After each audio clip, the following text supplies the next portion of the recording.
Allah Ta'ala menjadi pelajaran bagi kita semua bahwa kejayaan itu adalah sejauh mana taat kepada Allah, mengikuti Nabi yang diutus oleh Allah Ta'ala. Dalam hal ini adalah baginda Rasulullah. Allah berikan kemuliaan. Allah berikan kemuliaan. Wa may yuti'illah wa rasulahu faqad faza fawzan 'azima. Siapa yang taat kepada Allah dan Rasulnya, maka sungguh dia mendapatkan kejayaan yang nyata, kejayaan yang besar. Apakah dia orang kaya, ataupun dia yang diuji dengan keadaan yang sebaliknya, atau dia berkuasa, ataupun dikuasai, raja ataupun dirajai, siapapun juga. Jadi kejayaannya itu bukan karena kekuasaan atau tidak adanya kekuasaan, ataupun adanya kekayaan atau tidak adanya kekayaan. Tetapi kejayaan itu landasannya adalah taat kepada Allah dan ikut Rasulullah SAW. Karena ada raja yang dia taat, dia mulia. Nabi Daud, Nabi Sulaiman alaihi wassalam, Nabi Yusuf diberikan kekuasaan, berjaya. Tapi kejayaannya bukan karena kekuasaannya, kejayaannya karena taat kepada Allah, beriman kepada Allah, memperjuangkan agama. Tapi di sisi yang lain ada Namrud, ada Fir'aun. Dia memiliki kekuasaan, mereka memiliki kekuasaan. Tapi tidak taat kepada Allah.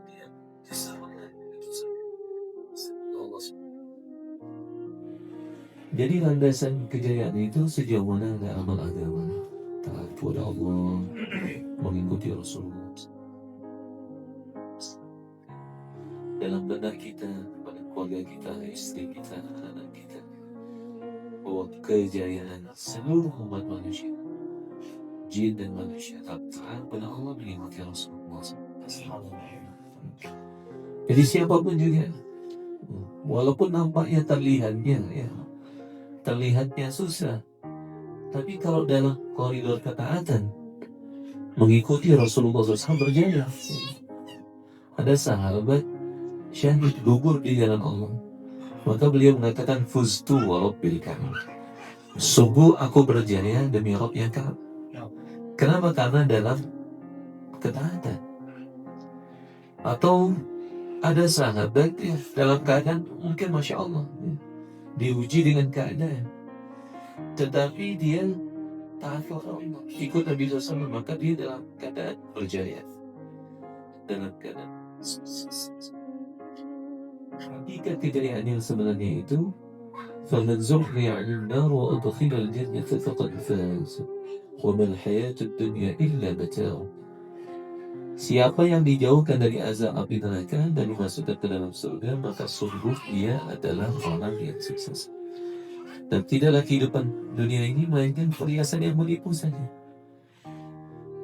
Maka Rasulullah dulu kita sering dengan bahasa yang sederhana ya, seekor ikan itu bahagianya di dalam air. Walaupun ikan diletakkan dalam piringan emas, mutiara, berlian, nggak ada air, yang kelepekan. Susah ya. Ataupun seekor burung dia terbang di udara, dia akan bahagia. Cacing di tanah dan sebagainya, ada tempatnya. Makanya rahimakumullah, kalau seseorang kehilangan intan berlian yang berharga di dalam rumahnya, kemudian dia cari di luar rumahnya, maka dia bertanya, sedang apa? Cari intan saya, berlian saya. Oh, di sini carinya? Ya, saya carinya di sini. Saya mau carinya di sini karena saya berpikir di sini ada intan berlian saya. Jatuhnya di mana? Meletakkannya dalam rumah. Loh, cari nama di luar rumah. Jadi itu Rasulullah, letak kejayaan itu Allah letakkan dalam agama. Siapapun juga, dengan aktivitasnya, dengan latar belakangnya, kalau dia taat kepada Allah, ikut Nabi SAW, maka dia bertanya. Karena yang namanya agama ini membahagiakan sebenarnya, membahagiakan dan mudah, kayak mudah. Ad-din yusrum, agama adalah mudah. Cuma memang berhajat kepada kualitas-kualitas, sifat-sifat mulia, sehingga agama itu jadi nikmat, menjadi sesuatu yang menyenangkan. Gimana tidak merangkap dakwah itu, Masya Allah, nikmat mereka ngomongin agama.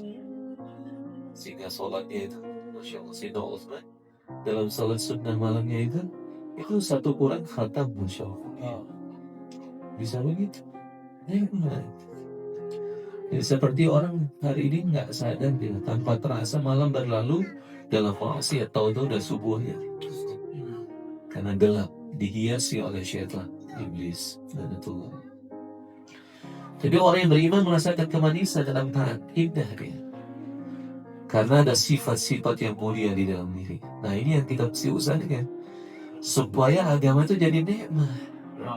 Hari ini orang menghindar dari agama dan usaha agama karena berpikiran, nanti kalau saya ngamalin agama, kalau saya usaha agama, susah hidup saya. Padahal sebaliknya, orang ngamalin agama, dia usaha agama, dia bahagia nih.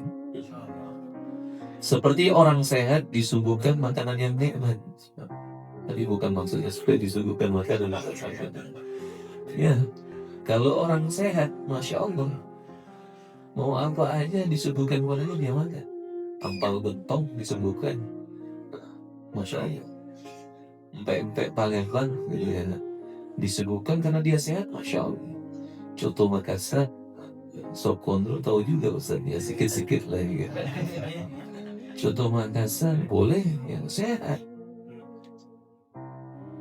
Tapi kalau sudah sakit, makanan yang senikmat apapun juga, nikmat bagaimanapun juga, itu terasa pahit. Masalahnya itu sebetulnya bukan makanannya. Jadi bermasalahnya itu dirinya. Sakit. Bahkan kadang-kadang ada orang karena sakit melihat makanan itu muntah. Makanya kalau kita datang jenguk orang sakit itu, bawa makanan yang enak-enak, buah-buah dan sebagainya, itu yang senyum bukan yang sakit, yang jaga. Kenapa? Karena yang jaga itu sehat. Jadi sahabat La'anhu mengatakan kepada Nabi SAW, ya Rasulullah, terserah engkau, mau dikemanakan kami seperti anak panah yang disiapkan untuk dilesatkan. Mau kemana ya siap. Dan kenapa bisa begitu? Karena terbentuk sifat-sifat mulia dia. Sifat keimanan, sifat keimanan. Sehingga luar biasa mereka. Anak-anak kecilnya juga begitu. Anak-anak kecilnya menjinjitkan kaki supaya terlihat lebih tinggi. Tumitnya diangkat begitu. Supaya terlihat lebih tinggi agar bisa disertakan berjuang di jalan Allah. Diangkat tumit belakangnya supaya terlihat lebih tinggi. Bahkan kalau ada temannya yang diajak oleh Nabi, diputuskan untuk berangkat, kemudian dia nggak diajak. Nanti kita tarung ya. Kamu mengalah, saya kalahkan kamu supaya saya bisa ikut gitu. Sampai begitu. Kenapa begitu? Karena sifat-sifat mulia di dalam diri mereka. Sifat imaniannya, keyakinan mereka kepada Allah. Keyakinan mereka itu luar biasa kepada Allah. Zinni radhiyallahu anhu, kita mudzakarkan, baru masuk Islam, itu tiba-tiba buta makanya. Maka ada yang mengatakan itu kamu buta gara-gara dikutuk mata dan uzan, sehingga mata kamu buta. Maka beliau katakan mereka berdusta. Mereka berdosa itu Lata dan Uzza nggak bisa memberi manfaat dan mudarat. Yang bisa memberi manfaat dan mudarat hanya Allah. Hanya Allah. Seketika itu juga dikembalikan penglihatan kepada melihat lagi. Jadi yakin mereka itu kepada Allah luar biasa. Kenapa? Karena mereka mengusahakannya. Hari ini kenapa terasa susah hidup kita? Karena yakin kita ini rapuh kepada Allah. Dalam doa Nabi SAW, وَمِنَ الْيَقِينِ مَا تُهَوِّنُ بِهِ عَلَيْنَا مَصَائِبَ الدُّنْيَا. Ya Allah, anugerahkan kepada hamba keyakinan yang meringankan semua musibah dunia. Dan siapapun kita, pasti kita ini dihadapkan dengan keadaan yang silih berganti. Gak mungkin satu keadaan. Gak mungkin kita selalu tertawa, pasti ada sedihnya. Gak mungkin selalu sedih, pasti ada gembiranya. Silih berganti. Tapi bagaimana seseorang akan berbahagia dengan setiap keadaannya? Maka yang diajarkan adalah bagaimana kita usaha atas kekayaan yang sebenarnya. Apa itu? Kekayaan yang sebenarnya itu adalah ولكن الغنى من النفس. Hakikat kekayaan yang sebenarnya itu bukan kekayaan harta, tetapi kekayaan yang sebenarnya adalah kekayaan hati. Sebagaimana kekayaan dunia kita usahakan, maka begitu juga dengan kekayaan yang sebenarnya, kekayaan hati. Makanya sahabat wa'alam itu luar biasa. Nampaknya masalah seperti samudera yang begitu luas di hadapan mereka seperti setetes air. Tapi hari ini umat sedikit masalah itu nampaknya begitu besar. Akhirnya berputus asa dengan Allah. Akhirnya mengakhiri hidupnya aliyahzubillah. Padahal Masya Allah, kalau kita lihat orang terdahulu itu luar biasa. Sayyidina Bilal anhu dalam keadaan disiksa dan sebagainya. Maka yang keluar dari lidahnya apa? Ahadun, ahad, ahad, ahad, ahad. Allah yang Maha Esa, Allah yang Maha Esa. Sehingga dijelaskan kenapa beliau ahad, ahad. Karena orang-orang pada waktu itu beranggapan bahwasanya ada berhala-berhala yang bisa memberi manfaat. Ahad, hanya Allah wahdahu la syarikalah yang bisa memberi manfaat. Dan jadi dalam keadaan begitu hatinya tertuju kepada siapa? Allah. Jadi kita mesti usaha dan berkarya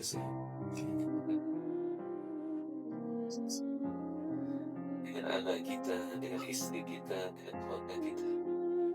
Maka Masya Allah sekarang disuarakan betul itu 25 majelis itu. Karena memang berhajat. Jadi dakwah ini katanya, satu sisi adalah tanggung jawab, tapi di sisi yang lain hajat. Hajat kita yang sangat besar, seperti kita berhajat dengan makan, minum, tempat tinggal, kita berhajat perlu. Maka ada hajat kita yang lebih besar lagi, yaitu usaha dakwah. Karena dengannya akan terisi hati-hati kita ini. Karena hatinya ada menu-menu hati yang asupan kepada hati. Sehingga tidak heran kuatnya hatinya para sahabat itu. Allah, itu baru sahabat, apalagi Nabi SAW. Sehingga ditanyakan tentang Sayyidina Abdullah bin Umar, bagaimana? Ditanya kepada dia, sahabat itu ketawa kan? Iya, sahabat ada yang tertawa, tersenyum, tertawa. Tetapi wal imanu fi qulubihim mithlul jibal. Tapi iman di dalam hati mereka seperti gunung yang sangat kokoh. Coba kita bayangkan bersama istrinya Abdullah bin Rawaha radhiyallahu anhu. Itu beliau meneteskan air mata. Istrinya tidak ikut nangis. Ditanya, kok kamu menangis? Iya, apa yang menyebabkan kamu menangis? Itu ya aku juga menangis. Sama istri ingatnya nanti berdiri di hadapan silang. Waktu melalui silang bagaimana bisa lewatnya? Itu sahabat masih khawatirnya bagaimana melalui silang. Masih khawatir. Kalau sahabat khawatir, lalu bagaimana dengan kita ini? Ini berkenan dengan dalam Sya'ban ini. Sayyidina Hasan Basri di antaranya. Beliau ucapkan itu. Beliau ini taghayyara haluhu, berubah keadaannya, semakin merasa takutnya semakin tinggi. Al-mu'minu jama'a baina al-iman wal baina al-ihsani wal khasyah. Jadi beliau katakan orang yang beriman itu mengumpulkan dua perkara. Apa? Berbuat baik, berakhlak mulia, pengorbanan, Masya Allah taat, tapi di sisi yang lain juga takut. Jadi buat ketaatan, buat amal saleh, tapi disertai dengan rasa takut. Sehingga tidak heran sahabat sampai khawatir jangan-jangan ada kemunafikan di dalam diri mereka. Imam Bukhari rahimahullah, beliau menulis dalam satu tarjamatul bab atau pokok pembahasan dalam Sahih Bukhari, khauful mu'min ala ayyan amaluhu fun. Takutnya orang yang beriman atas terhapusnya amalannya, sedangkan dia tidak merasa bahwa amalannya sudah terhapus.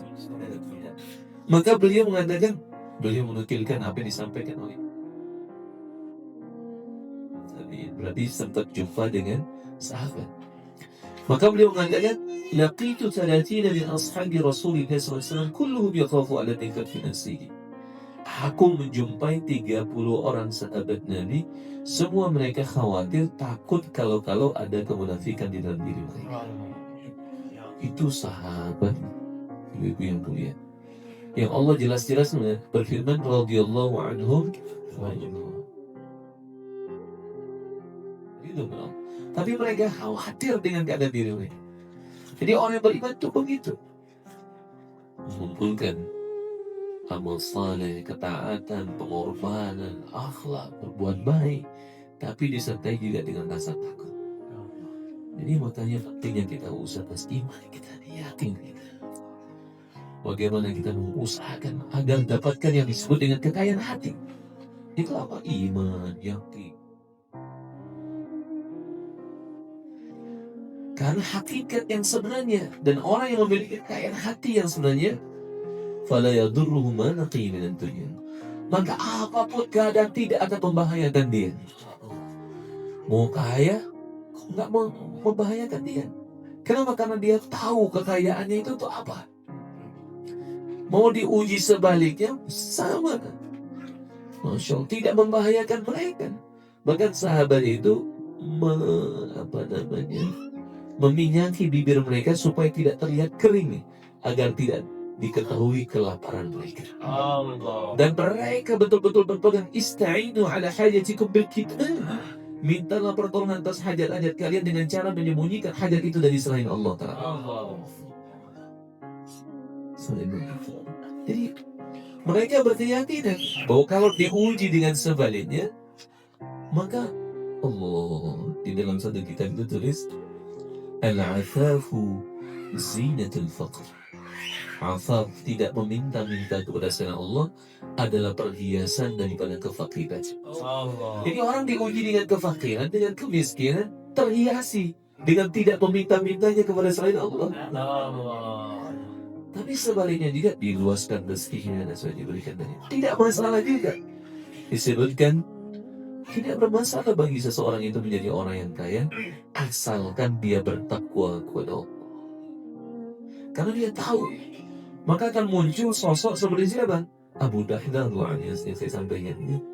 Abu Dahdah dengan ayat, man dalladhi yuqridullaha qardan hasana fayudha'ifahu lahu wa lahu ajrun karim.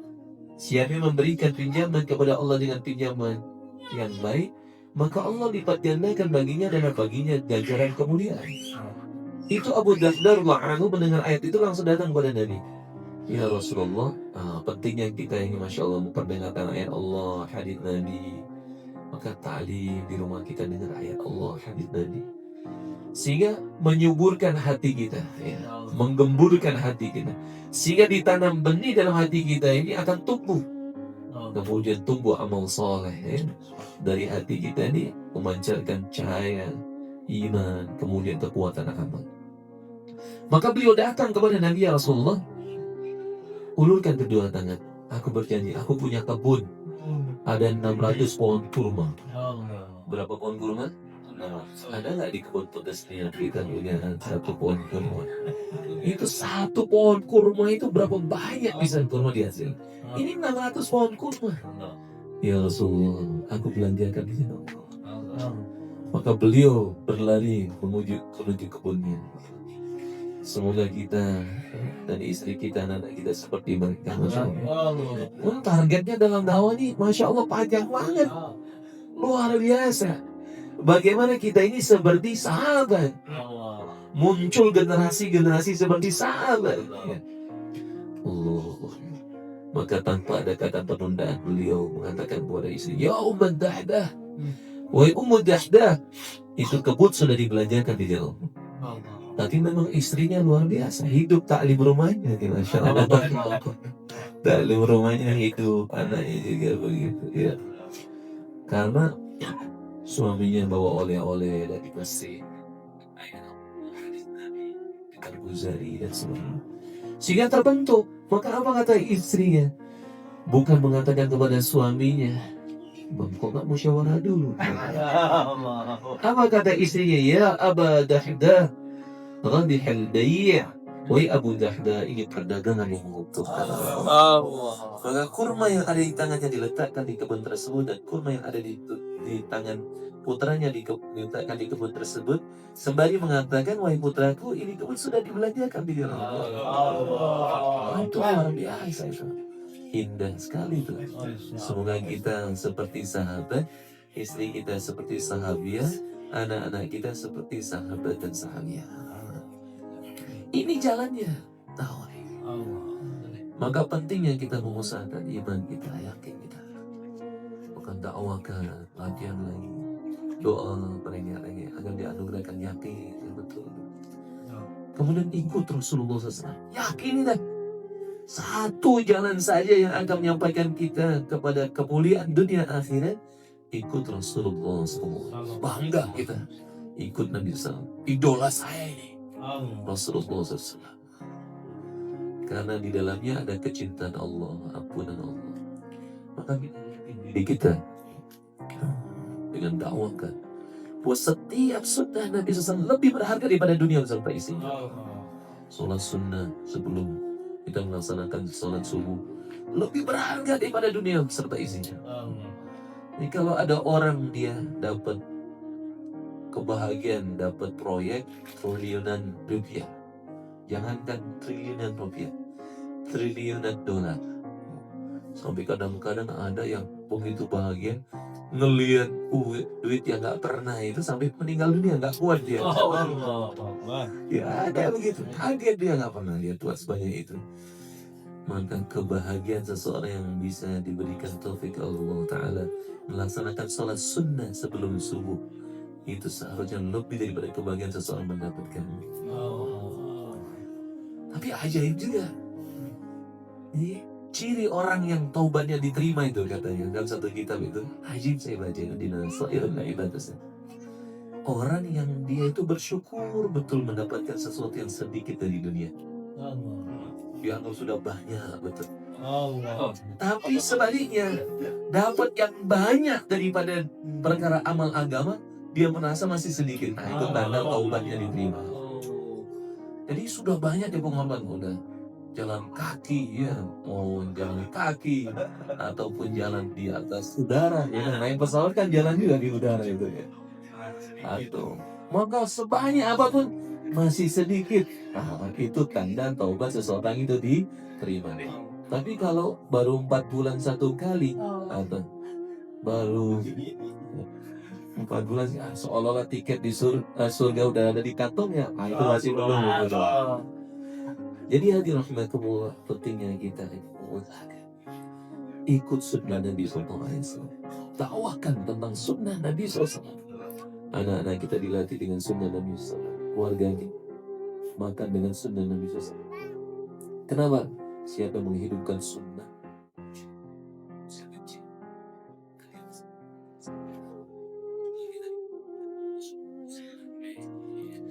jadi penting kita mengusahakan perkara itu. Sebagaimana sahabat anhum, sehingga tidak heran mereka itu ketika mendengar al-mar'u ma'a man ahabba, seseorang itu bersama yang ia cintai, senangnya luar biasa, bahagianya luar biasa. Kenapa? Karena memang kecintaan mereka kepada Allah dan Rasulnya itu di atas segalanya. Atau anta ma'a man ahbabta, engkau bersama siapa yang kau cintai, senangnya luar biasa. Maka penting yang kita dakwakan ini, latihan dengan sunnah-sunnah Nabi, kemudian doa dan diakhirkan buat salat buat kita, kemudian sholat kita. Bagaimana sholat kita ini sebagaimana sholatnya Rasulullah SAW. Maka buat dakwakan ini kepada anak kita, pentingnya sholat. Nah, di sholat ini bisa menarik pertolongan Allah nih. Begitu luar biasanya sholat sampai dimi'rajkan Rasulullah SAW. Allah yang sendiri firmankan, wasta'inu bis sabri was salah, mintalah pertolongan kepadaku dengan sabar dan salat. Bagaimana sholat kita khusyuk? Bapak-bapaknya di masjid di awal waktu, ibu-ibunya menghiasi sholat-sholatnya. Selain sholat fardunya, sholat sunnahnya, tahajudnya, kemudian isyraqnya, duhanya, qabliyahnya, ba'diyahnya, sunnah awabiyah dan sebagainya. Kenapa? Cinta dengan Nabi. Hubbuka syai' yu'mi wa yusim. Kecintaanmu kepada sesuatu itu membutakan kamu dan menulikan kamu. Nggak apa-apa letih, asal nanti bersama Nabi SAW. Nggak apa-apa sedikit bermujahadah. Letakkan keinginan kita, hawa nafsu kita ini tunduk dengan apa yang dibawa oleh Rasulullah SAW. Karena surga itu tirainya, hijabnya ada perkara yang tidak sesuai dengan hawa nafsu. Hujibatil jannatu bil makarih. Surga itu ditirai, dihijab dengan perkara yang tidak sesuai dengan hawa nafsu. Tapi di baliknya ada surganya Allah Ta'ala.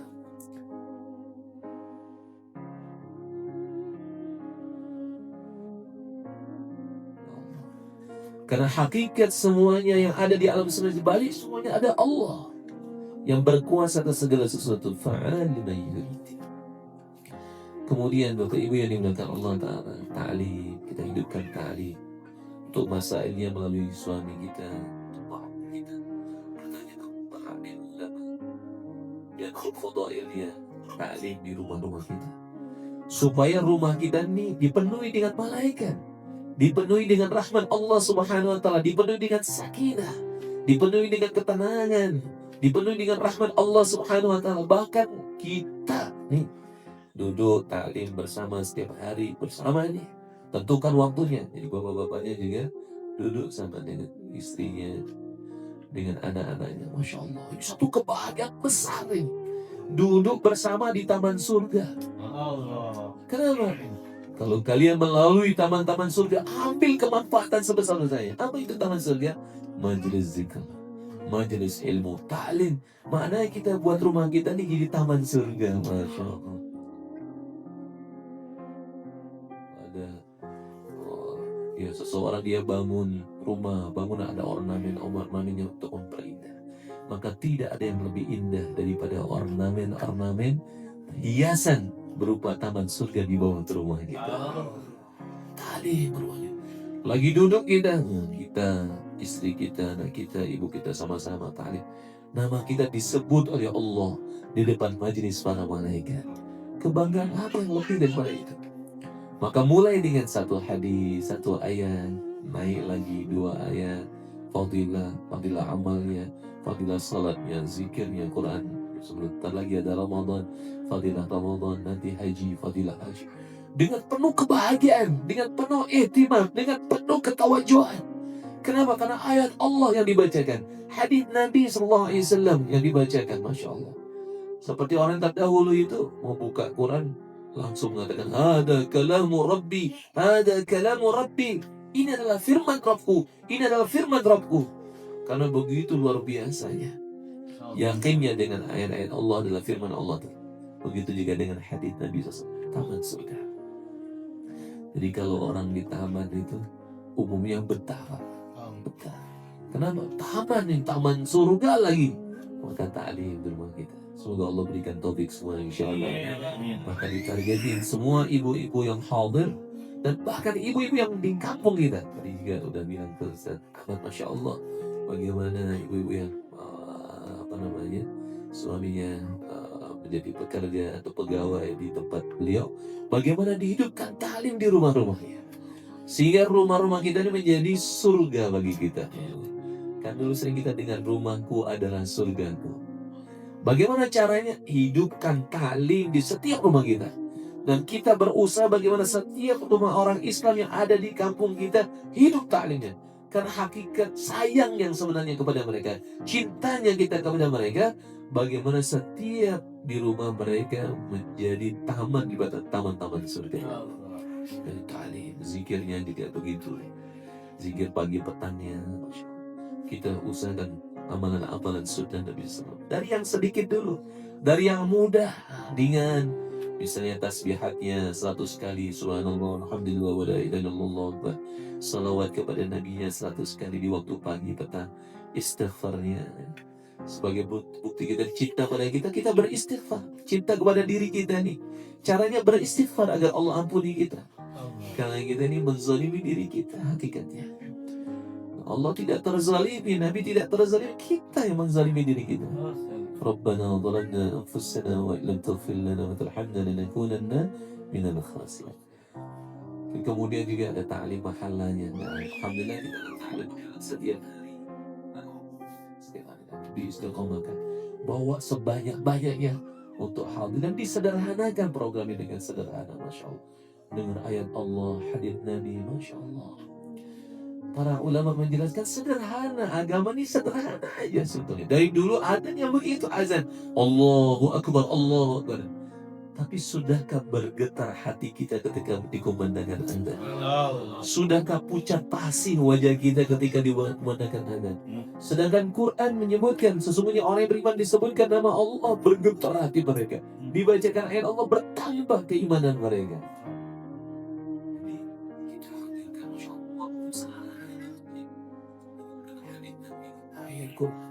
Jadi bagaimana bisa